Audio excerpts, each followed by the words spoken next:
Hello everyone, welcome back to my channel. I hope you all are fine. आज हम लोग painting करेंगे जिसमें मैंने सोचा है कि हम एक पेंट का आम, एक कैनवास ले लेते हैं और इसमें हम पॉट पेंटिंग करेंगे आज।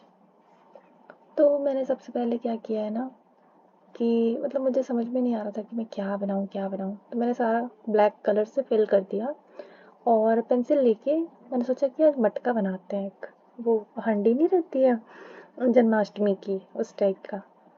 तो फिर मैंने एक उसका ऊपर का वो बॉटल बना लिया और फिर उसके बाद मैंने धीरे धीरे पेंसिल से लेके उसको एक कर्व दिया साइड से और मैंने नीचे खींच के लाया उसे।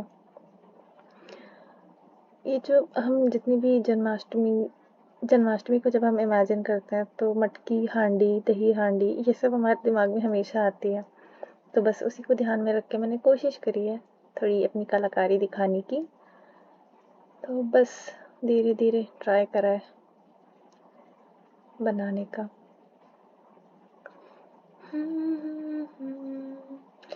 यूं ठहरा है तेरा है ये मेरा है ये लम्हा मैं जी लूं जरा तुझ में खोया रहूं मैं मुझ में खोई रहे तुम खुद को ढूंढ लेंगे फिर कभी तुझसे मिलता रहूं मैं मुझसे मिलती रहे तुम।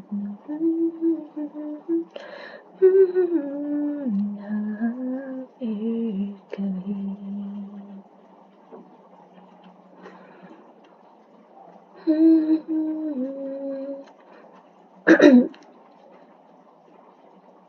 बड़ा डिफ़िकल्ट होता है क्या बनाऊँ ये सोचती हूँ तो कुछ डिसाइड नहीं कर पाती हूँ। वैसे आजकल के यूथ भी ना मतलब हम जब बच्चे थे तो कोई पूछता था क्लास में टीचर आके कि आप क्या बनना चाहते हो बड़े होके। बहुत कंफ्यूज रहते थे सब बचपन में। मतलब हर क्लास में हर टीचर के सामने ना हमारा एम बदलता रहता था। फॉर एग्जांपल पहले पीरियड में कोई पूछ रहा है कि भैया का क्या बनोगे तो बोलते थे कोई चलो ड्राइंग टीचर का पीरियड है तो मैम हम ड्राइंग टीचर बनना चाहते हैं बड़े होके। मैम हम मैथ्स टीचर बनना चाहते हैं या फिर सर हम इंग्लिश टीचर बनना चाहते हैं। सबको टीचर बनना रहता था। धीरे धीरे क्लास बड़ी हुई तो लोगों को पता चला कि हाँ भाई डॉक्टर बन सकते हैं इंजीनियर बन सकते हैं। फिर किसी ने पायलट सुना तो हाँ चलो पायलट बनेंगे। बात तो ऐसे करते ना जैसे कि बोल दिया और बन गए। इतना आसान थोड़ी होता है। इतना आसान होता तो बस सब जीनी जीनी जैसे होता है ना जीनी को बोला कि भैया हमें ये बनना है और जीनी ने बोला जाओ तथास्तु बन गए तुम। ऐसा थोड़ी होता है। It requires a lot of hard work.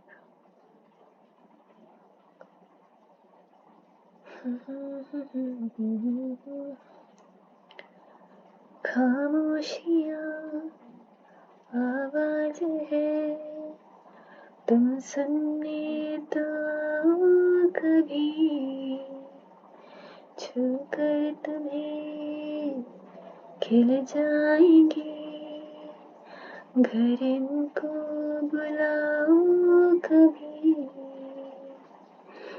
बेकरार है बात करने को कहने दो इनको जरा खामोशियाँ तेरी मेरी खामोशियाँ खामोशियाँ लिपटी हुई खामोशियाँ। क्या उस गली में कभी तेरा जाना हुआ जहाँ से ज़माने को गुज़रे ज़माना हुआ मेरा समय तो वहीं पे है ठहरा,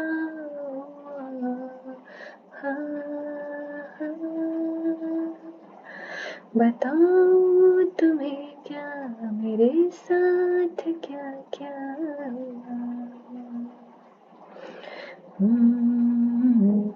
खामोशियाँ एक साज है, तुम धुन को हिलाओ जरा। मेरा ना गाना गाना मुझे गाना गाना बहुत अच्छा लगता है। गाना गाना is one of my favourite hobby. बचपन में अच्छा गा लेती थी, लेकिन अभी मुझे ना जब से प्यूबर्टी आती है तो उसके बाद सबकी वॉइस चेंज हो जाती है। लड़कों की बहुत भारी भरकम हो जाती है, लड़कियों की पिच बहुत ज़्यादा हाई हो जाती है।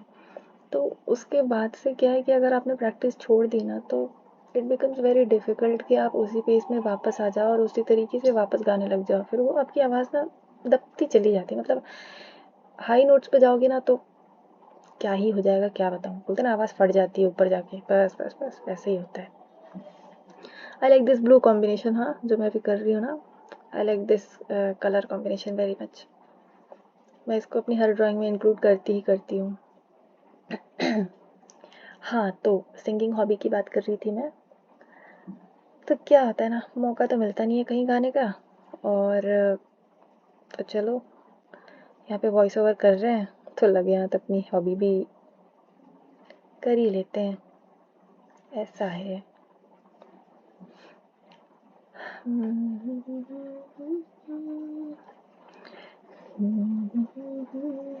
अच्छा, आप लोग मुझे बताइएगा, आप लोग को किस टाइप के गाने पसंद आते हैं? पुराने ज़माने के, या फिर जो बीच में मतलब 90s के आसपास आए थे वो वाले गाने, जैसे फॉर एग्जांपल आशिक बनाया, इस टाइप के गाने, और या फिर अभी रिसेंट वाले अरिजीत सिंह के? मुझे तो ऐसा तो यही है कि मुझे पुराने गाने ही पसंद है या फिर मुझे अभी के ही गाने पसंद है। कॉम्बिनेशन है यार, हर टाइम के गाने की अपनी अलग ही बात होती है। तब के कुछ गाने अच्छे थे, कुछ गाने अच्छे नहीं थे। अभी के भी कुछ गाने अच्छे हैं, कुछ गाने अच्छे नहीं हैं। तो ज़रूरी नहीं है कि पहले के ज़माने के सारे ही गाने अच्छे हुआ करते थे या अभी के ज़माने के सारे ही गाने ख़राब होते हैं। No, it's not like that. Meaning की बात करें तो मीनिंग तब भी था, मीनिंग अब भी है। हो सकता है कि किसी में अच्छे मीनिंग निकले, किसी में ख़राब मीनिंग निकले। अब आजकल की जनरेशन भी ऐसी है ना कि उन्हें बिल्कुल सात्विक चीज़ें, एकदम सीधी सिंपल चीज़ें पसंद नहीं आती है। दे वांट सम मिर्च मसाला एज़ वेल। तो बोलते हैं ना कि जो डिमांड रहेगी वही तो सप्लाई करेंगे। Economics rule, demand supply. तो बस यही है, जिसकी डिमांड है वही सप्लाई की जा रही है।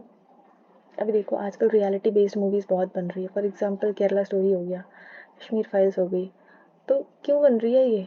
एक ने लाया, ठीक है, कश्मीर फाइल्स टाइप की मूवी, और उसको देखा गया कि भैया बहुत पसंद कर रहे हैं लोग। क्यों? क्योंकि लोगों को भी बहुत हटके चीज़ कुछ मिली है काफ़ी दिनों बाद। नहीं तो फिर वही सब चल रहा था। बोलते हैं ना, रोज़ रोज़ रोज़ दाल चावल या वो रोज़ रोज़ रोटी सब्जी खाने से इंसान बोर हो जाता है। तो उसके बाद जब कुछ नया मिलता है खाने को या नया मिल रहा है अभी देखने को, तो इंटरेस्ट अपने आप जाग जाता है।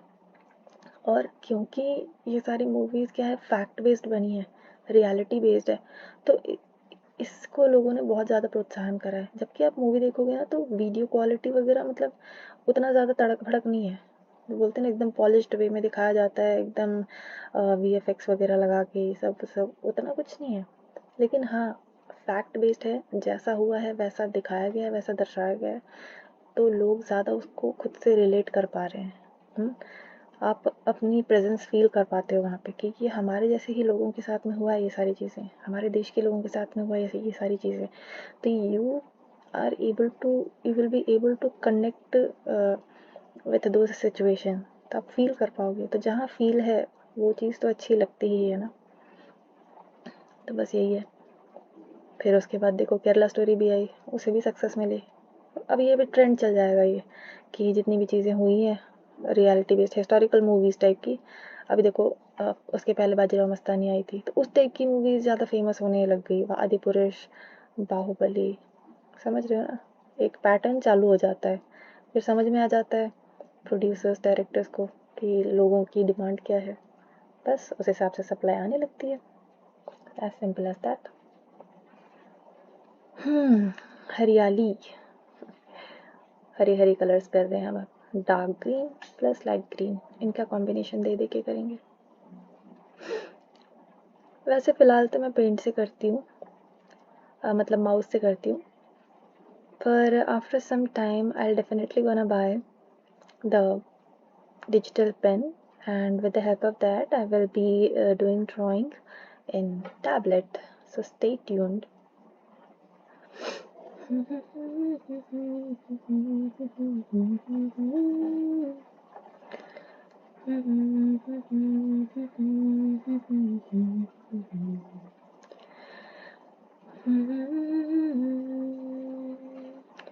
रहेंगे हम नहीं,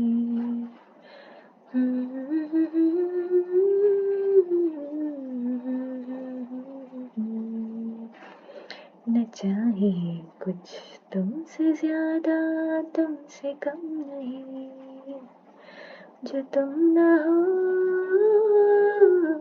रहेंगे हम नहीं, जो तुम न हो रहेंगे हम नहीं, न चाहिए कुछ तुमसे ज्यादा, तुमसे कम नहीं।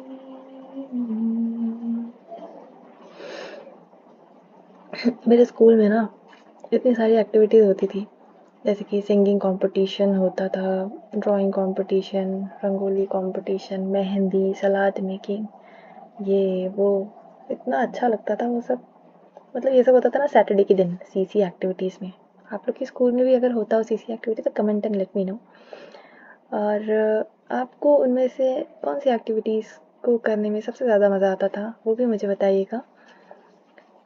तो हाँ, एक पैट्रियोटिक कंपटीशन करके होता था, सिंगिंग कंपटीशन, जिसमें कि हम लोग के हाउसेस होते थे और विद इन हाउस कंपटीशन होती थी, और उसमें हम सिर्फ पैट्रियोटिक सॉन्ग ही गा सकते थे। ये नहीं कि बस चिकनी चमेली गा के आ रहे हैं, ऐसा नहीं। मतलब बॉलीवुड सॉन्ग्स ये सब अलाउ नहीं था, सिर्फ और सिर्फ पैट्रियोटिक सॉन्ग, और वो भी इतने प्यारे प्यारे सॉन्ग मेरे म्यूज़िक टीचर लिखा करते थे। मतलब there is no comparison, there is no comparison, इतना प्यारा लिखते थे, खुद ही कंपोज करते थे, और उनका सिखाने का भी तरीका इतना अच्छा ना कि जो गायक नहीं भी है वो भी गाना सीख जाए। मेरा फेवरेट पीरियड तो दो होते थे, एक तो गेम्स पीरियड जो कि सभी का होता है, और एक म्यूज़िक पीरियड। वैसे हम लोग का जो म्यूज़िक रूम था ना, वहाँ पे हम मतलब वो इकलौता ऐसा रूम था जहाँ पर हम अपने जूते उतार कर अंदर जाते थे। तो एक वो यूनिक चीज़ लगती थी मुझे, जो कि मुझे बहुत अच्छी भी लगती थी, क्योंकि वहाँ पे क्या है, सरस्वती माता की फ़ोटो भी रखी होती थी, और हम जाते थे उन्हें प्रणाम करते थे पहले, ताकि वो हमारी क्या बोलते हैं उसको, गायन को थोड़ा सुधारें। और म्यूज़िक रूम के जस्ट बाजू में था ना केमिस्ट्री रूम, बाप रे केमिस्ट्री लैब, इतनी बदबू आती थी ना जब वहाँ पे प्रैक्टिकल होता था। उफ, हम तो बोलते थे सर छुट्टी दे दो, बाहर जाके गाना गा लेंगे लेकिन यहाँ नहीं हो पाएगा। तो ऐसी थी हमारी कच्चू लाइफ। मैं रंग शरबतों का, तू मीठे घाट का पानी, मैं रंग शरबतों का, तू मीठे घाट का पानी, मुझे खुद में घोल दे तू, रंग शरबतों का, तू मीठे घाट का पानी, मैं रंग शरबतों का, तू मीठे घाट का पानी। कभी कभी ना मुझे समझ में नहीं आता मैं कौन सा ब्रश लूँ, कौन सा कलर लूँ, रैंडमली, हाँ सब रैंडमली चलता है मेरा। फिर कभी कुछ अच्छा लग गया तो उसे अप्लाई कर देते हैं। Trial and error. हाँ लेकिन ये कुछ समय तक ही होगा। I am going to take it on next level, and that too on professional level. मैंने तो धीरे से नींदों के धागे से बांधा है ख्वाब को तेरे, मैं ना जहाँ चाहूँ ना आसमां चाहूँ, आ जा हिस्से में तू मेरे, मैं ढंग चाहतों का,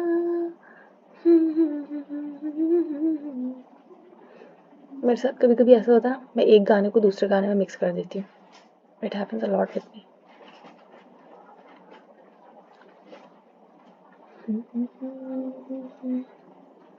मोरे पनघट पे नंद लाल छेड़ गयो रे, मोरे पनघट पे.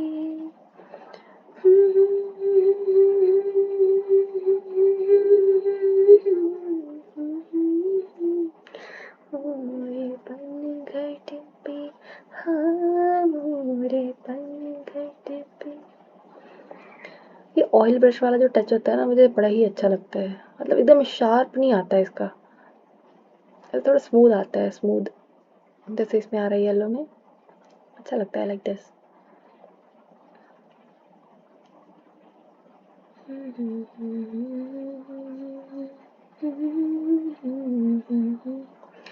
ये सब तो मैं अपने मन से ऐसे ही बना रही हूँ. If you like me to make something else, then you can tell me on the comment section. I'll be very happy to attempt making those things.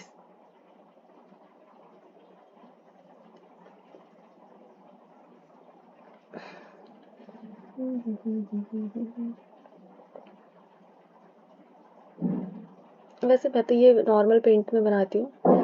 इसके अलावा भी बहुत सारे अच्छे एप्लीकेशंस अवेलेबल हैं, जैसे कि हाई पेंट, एक पिकासा ऐसे ऐसे करके कुछ था. और एक तो भाई प्रो क्रिएट आईपैड में मिलता है वो.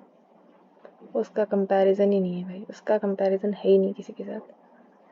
इतने फीचर्स, बाप रे बाप. मतलब you can really become a professional artist with the help of that. Seriously. या भी क्या करूँ, मुझे कुछ भी समझ में नहीं आ रहा है. कभी कभी तो कुछ समझ में नहीं आता है तो मन करता है छोड़ दूँ. फिर लगता है कि नहीं यार, कंप्लीट कर दो, उसके बाद छोड़ते हैं.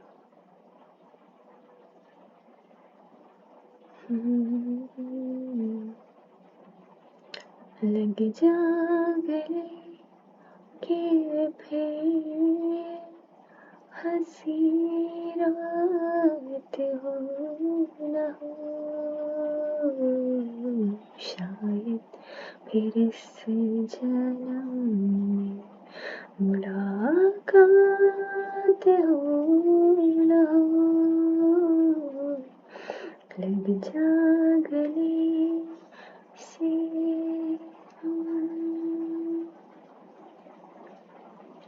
हमको मिली है आज घड़ियाँ नसीब से, जी भर के देख लीजिए हमको करीब से. फिर आपके नसीब में ये बात हो न हो, शायद फिर इस जन्म में मुलाकात हो न हो. लग जा गले से.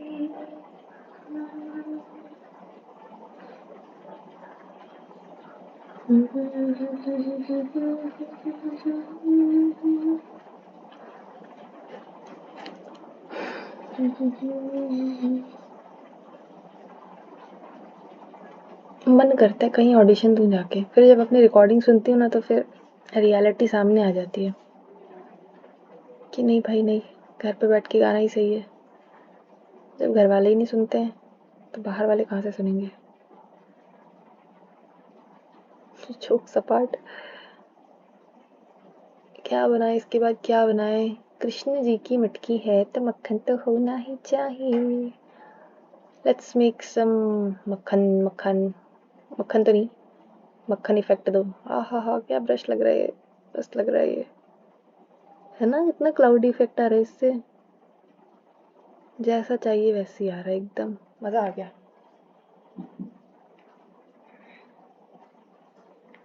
हमको मिली है आज घड़ियां नसीब से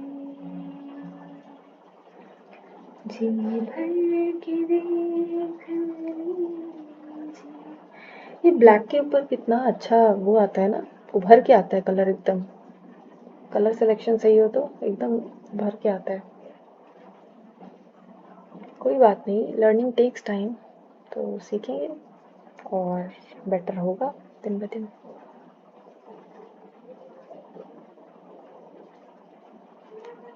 हो गई मेरी ड्राइंग कंप्लीट। तो आपको ये ड्राइंग कैसी लगी मुझे कमेंट करके ज़रूर बताइएगा। Thank you so much for watching me, and if you like it, please like, share and subscribe my channel. Take care. Bye bye.